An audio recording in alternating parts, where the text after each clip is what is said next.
Welcome back to Conservative American Predictions. A few days ago, 538 released their House of Representatives forecast for 2024, and it's pretty interesting to say the least. As you can see, they say that Republicans have a 54 out of 100% chance to retain the House. 541 out of 1,000 simulations show Republicans leading, 459 show the Democrats leading. This is a chart to give you a representation of kind of the breakdown of this.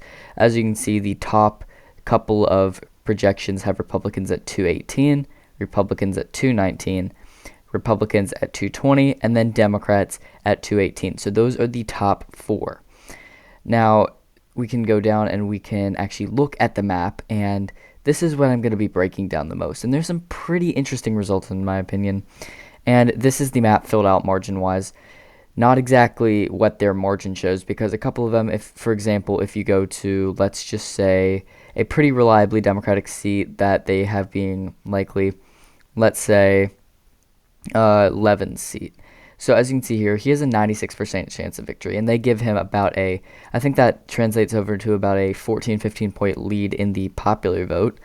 And that is a safe margin to me. I'm just going on what they categorize it. As you can see, they say it's likely Democrat, so that's what I did. So this is the map based off of that. Democrats start out with 204 seats, Republicans at 205. There are 26 toss-up seats. I'll go west to east and just start talking about them. So the first state to go to is Alaska, which, as you can see here, Mary Peltola is actually behind Nick Begich at 44% to Begich's 56%. That is not popular vote. That is just probability. As you can see, going down, the popular vote has Nick Begich at a tilt margin of victory is 0.9%. So a very, very narrow race, but a flip for the Republicans, actually, which is a seat I do disagree with, but that is a flip nonetheless. The next state we'll go to, let's see, we'll go back to the original forecast. The next seat to talk about is in California. We'll go to California next. I suppose there are quite a few seats in California. As you can see, there's on the map, there is, I believe, 4 or 5, and one of them is one that I don't think will be super competitive, and we'll actually go to that one first, as I do think it's one of the more interesting ones. Going to the Steele race, this is a race where I do think Steele probably wins by 3, maybe 3 or so points. As you can see, though, it's a tied race at 50-50, which is pretty surprising in my opinion. And the full forecast now has it at 0.1%, so I'm going to put it narrowly to Republican according to this. However, that is still pretty surprising, as I do have it being a more Republican-leaning race. However, this is most likely because of the polls showing Tran doing very well here, but again, I doubt this will hold. The next seat we'll go to, I suppose we'll go to Ken Calvert's seat next. Ken Calvert is a longtime incumbent. He has served for, I believe, several decades now. Maybe it's only been 1 or 2. But as you can see, Ken Calvert has a 69 out of 100% chance of winning, being Republican. I believe the margin is pretty decent out of this race. As you can see, their expected margin is about 3.5, which is a little bit more than I have it right now, but still a decent margin out of this swing district, so a lean margin. Next seat we'll go to Mike Garcia, a very competitive House seat. However, they do, interestingly enough, have this seat going as a lean Democrat margin for against Garcia for white sides. This is, again, an incumbent Republican-held seat. However, it's very Democrat leaning on the presidential level, which could translate over to a Democrat win on the House level. And several polls have shown white sides winning as well. And this definitely is a different race than in 2022 and even 2020, because there's a different opponent. If you don't know, Garcia ran against the same opponent 3 different times in the special race, the 2020 race, and the 2022 race, and defeated her all 3 times, especially in 2022 by a very sound margin. Now this year, it's a little bit different because the Democrat is a pretty strong candidate. I believe he worked for NASA at one point. And as you can see here, their margin is D plus 2.2, which I'm not discrediting. I think that is very possible. However, I do think it is still going to be a Republican hold as of now. Next seat we'll go to is, I suppose we'll go to the Valadeo seat next. That is, I believe this one, as you can see, I'm sorry, wrong seat. The Valadeo seat is right here. I'm sorry, I keep mixing these up. The Valadeo versus Salas seat. As you can see, Valadeo is ahead by about 53-47. The probability-wise, if you go to the actual in-depth analysis, as you can see, Valadeo is up by 0.6%, so a very, very narrow race. About the margin I have it at, I really can't decide if I have it flipping. In my opinion, it could go either way. it really could go till Republican, till Democrat, really lean either way or I would expect it to go lean Democrat before lean Republican. So probably a seat that I do have flipping right now, as it is a very Democratic seat, and Valadao doesn't have as strong of a performance record as Garcia does, as he was actually defeated in, I believe, 2018. But he is still a strong incumbent. And then the last seat in California, this is the least competitive out of the 3 Central California seats. Gray versus Duarte. Duarte is the incumbent, and I do believe Duarte is going to lose this year. As you can see, the Democrat Gray has a 69% chance of winning the seat by a lean margin, according to this, by about 3.6%. So a decent margin of victory for Adam Gray, and another flip for the Democrats. The next state we'll go to Oregon real quick. This is the Chavez-DeRemer seat. It's not going to be super competitive in my opinion. Sure, it's going to be a lean margin, like this says. However, I do expect it to be a middle-sized lean margin, not one of the most competitive seats. As you can see here, Bynum is up against Chavez-DeRemer by about 1.4%, so a pretty strong margin out of this seat, and about the margin I'm predicting, maybe a little bit less. I have it about D+2 right now. And then out of Washington, this is the Kent versus Perez seat. As you can see, Kent is narrowly favored to flip the seat 54 out of 100 times, 543 out of 1,000 simulations. So a very narrow win, but it is still a win nonetheless by 0.8%. This is about the exact opposite margin of how the race went in 2022 when Perez pulled off an upset in the district, flipping it very, very narrowly. And this is the seat that Trump did win, by the way. Kent just lost it because he did not do a very good job campaigning. The Republican Party was divided, and the Washington Republican Party and the National Republican Party did not really step in that well in that race. The next state we have is Arizona, which if we start with the 6th district, this is Siscomani versus Engel. Siscomani has a 61% chance of winning the seat. As you can see, it's about a 2-point margin. And that's about probably what I have it at. A little bit more. I have it about 1 point right now. I think Siscomani is going to perform fairly well, so 2 points isn't horrible, but a little bit more than I would say so. And then out of the 1st district, Schweikert's seat, as you can see here against Shaw, he's expected to win by a similar margin, 61 out of 100 times. As you can see, a little bit less though, about a 1.9% margin, 1.8 to 1.9%. So still a lean margin, but a little bit less than the 6th district. And then out of Colorado, we have the Gabe Evans versus Caraveo seat, and Caraveo is the incumbent. She did win in 2022 by a very narrow margin. However, with this being a left-shifting suburban seat in Colorado, it's going to be hard for Republicans to do well here. And as you can see, this seat is narrowly expected to be a lean margin. It is closer to being well, it's about right in the middle, but there is potential for it to be a likely margin. It's about 2.9%. So I wouldn't be surprised to see this margin get up a little bit higher, but I'd say that's a pretty fair margin for now. There have been a couple of polls, I believe, showing Evans up, but I doubt that'll actually hold. And then the next seat, we have Don Bacon. Don Bacon is a very moderate Republican, and I don't expect him to hold on to his seat, and neither does the forecast, as you can see here. The Democratic challenger, Vargas, Rudy Salas, is in California, Tony Vargas is expected to win 66 out of 100 times, as you can see, by a pretty decent margin of 2.8%. So a strong margin of victory and another flip for the Democrats. This puts them at 209 seats to the Republicans' 212, so they are still lagging behind by a bit, but they are definitely catching up. And then after this, we have Iowa, 2 seats. One of them isn't as competitive as the other. We'll start with that seat. This is the Miller Meeks versus Bohannon seat, and Miller Meeks almost did get primary this year without her primary challenger getting much attention.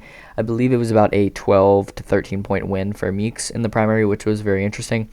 And I definitely think she does win, but there is a chance it could be closer than expected. I have it about probably 4 to 6 points right now. According to this, though, it's a little bit less, as Meeks is only up by 2.7%, but still a win for the Republicans and another hold.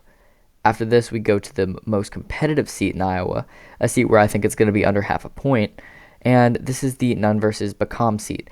And I just want to say this is pretty interesting. I live in Georgia, and I was getting ads for both Nunn and Bacom over the last month, which I think is pretty interesting. If any of you know why, feel free to let me know, but just pretty surprising that they're targeting Georgia with this. Like, I know they might want fundraising and stuff, but again, pretty surprising they're targeting Georgia. So again, the seat is expected to be very competitive. It is a lean margin, though, according to this, by 1.2%. According to the overall rating, though, according to what they say, it is tilt. So I suppose I should put it as a tilt margin, but again, the margin it shows is a lean margin of victory, so I'm just going to fill that in there. And then after this, we'll go to the state of Michigan, which has 3 key races. One of them is held by the Republicans, 2 are held by the Democrats, and I'll start with the Republican-held one first. John James is expected to win 70% of the time by a pretty decent margin of 3.5%, which is a lot more than he won by in 2022. He only won by a tilt margin in 2022. And I do expect him to do better this year, probably not that well, but still, that isn't too horrible of a margin. And then the next seat we have, this is the 7th District. So the incumbent Republican, or the incumbent Democrat, Alyssa Slotkin, did retire this year to run for Senate. And as you can see, the race is left between Barrett on the Republican side and Curtis Hurdle on the Democratic side. And it is pretty narrow, but Barrett is expected to win 61% of the time. And as you can see here, he is up by 1.9% in the full forecast. So a really strong showing by the Republican. I don't expect the seat to flip, but I suppose it still could. And then after this, the 8th district, another competitive seat, this time, again, the 8th district. And once again, it does have an incumbent Democrat retiring. The incumbent Dan Kildee did win by a very large margin in 2022, but with him out of the way, there's a much more likely chance that Republicans can flip the seat. According to this, though, Democrats still do maintain the seat. They do win it by a very narrow margin, 54 to 46 probability-wise, and that is good news for them. However, this is less than I expect them to win by. As you can see, the Democrat McDonald Rivet is only expected to win by about 0.7%. I have it closer to about 4%, as John G is a very weak candidate for the Republicans, but this is still a win for the Democrats nonetheless, putting them at 210 to 216. Republicans need to win 2 more seats in order to win the majority. Democrats need to win all of the rest except for 1. So we'll go to Ohio next. This only has 1 really competitive seat, and it's one where it could go to the Republicans, but I do expect it to hold for the Democrats right now, and according to this forecast, it does as well. Sykes wins against Coughlin 73 out of 100 times, and as you can see, that roughly translates over into about 4.4% for the Democrat Amelia Sykes, which is similar to the margin I have, just a little bit more Democratic friendly. I have it about D plus 2.5 right now, so a little bit less than this, and I agree. And then the next race out of Virginia, this is a very competitive seat in my opinion. I do actually have the seat going tilt Democrat right now instead of lean, but according to this, it is still a lean margin. So out of the 7th district, you have Eugene Vindman running against Anderson, and as you can see, Vindman is up 70 out of 100 times. I do think this is a little bit, exaggerated for the Democrat. I do believe it's going to be pretty close this year, as Virginia is looking kind of concerning for the Democrats overall. But this is still a win for the Democrats. It is a tilt margin, or in my opinion, a tilt margin, but according to this, a lean margin of victory by 3.6%. Either way, though, I do agree with the forecast, giving it to the Democrats. And then the next seat we'll go to Pennsylvania. So out of Pennsylvania, there is 2 main seats. There is the 7th and 8th district. We'll start with the 7th district. Susan Wild, the incumbent, is expected to win 67 out of 100 times. She's a very strong incumbent. She won by a decent margin in 2022 and is expected to win by an even larger margin this year by 3.2%. So a good margin of victory for Wild. A little bit more than I expect her to win by, but I do agree that she will win. And then out of the 8th district, this is the more competitive seat out of the 2. This is the seat that Matt Cartwright currently holds, and I do expect him to go down right now by a tilt margin. However, Cartwright easily could still hold on. Now, as you can see here, Cartwright has a 56% chance out of 100 to win the seat against Bresnan, but as you can see, it is still expected to be very close. And I do have it flipping again, but according to this, it is still lean Democrat by 1.1, less than he won by in 2020 and 2022, though. So definitely Republicans are making gains in this seat. And then we come down to the last couple of seats, the last 5 that will determine the outcome of the House. And I guess we'll start with New Jersey. So this is the one seat that Democrats can't afford to give up. This is the seat that I think they would be most likely to lose out of all of these. It did vote pretty good for Thomas Keene in 2022, and I do expect it to vote for Keene again pretty large again this year, as the Democrat is pretty progressive, and this is not a seat that, loves progressivism too much, or at least, really strong progressivism. So this is about a 3.9% margin according to the forecast, and I do agree with that. I have it about 3%, so a little bit overestimating Keene, but in my opinion, a good margin. So this is a win for the Republicans, and this puts them at 217 seats. So one more seat, and they win the majority of seats in Congress. The next seat we'll go to, we'll start with New York. Why not? This is the one of the higher seats that Democrats have a chance to flip. This is the Gillen versus D'Esposito seat. D'Esposito has been facing several challenges recently. There has been a bit of corruption. There have been some corruption scandals come up against him, which is pretty interesting, like many other New York politicians. As you can see here, the forecast does have it going 3.2% for the Democrat Gillen, though. So this is a lean margin, a little bit less than I have her winning by, actually. I have her winning up by about 3.5 to 4 points, but still a pretty solid margin, giving Democrats 215 seats. And then after this, we go to the next seat. This is again in New York. We'll go to the Lawler Jones seat first. Jones is running an abysmal campaign, and Lawler is expected to win 62 out of 100 times, as you can see here, by almost 2 points, a little over 2 points actually, 2.1%. And this is very good news for the Republicans. Lawler is a very moderate Republican, and I do expect him to win this year. This is by a little bit more than I do, but this is still extremely good news for the Republicans, and this actually puts them at the 218 needed to maintain a majority of seats in Congress. And then the next seat we'll go to, this is the Molinaro versus Riley seat, and as you can see, it's very, very narrow, 52-48, I believe the narrowest probability margin we've seen so far. And as you can see, Molinaro is only up by 0.4%. The second smallest margin after the California seat. So a narrow tilt margin out of New York, but still a win for the Republicans, putting them at 219 seats. And then the last seat, this is Maine's 2nd District. This is one of the Republicans' best chances to flip a seat this year that is currently a Democratic-held seat. And as you can see here, that's exactly what's expected to happen. ThirtyEight has a 53 out of 100% chance to flip the district, and this was a seat that Golden won by a solid margin last year. However, it looks like he's going to lose this year by around 0.5%. So another flip for Republicans, putting him at 220 seats to Democrats' 215. So as you can see, there's very few seats that do vote for the opposing party, like a seat that votes for Trump is going to vote for the Republican. A seat that votes for the Democrat, for Kamala Harris, is going to vote for the Democrat. And there's only a couple seats that, do go either way right now. But after these elections, according to this, it's basically going to only be a couple. So I hope you did enjoy this video. This is not my actual prediction. This is just the FiveThirtyEight forecast, what they show. I hope you did enjoy the video, though, and I'll see you guys next time.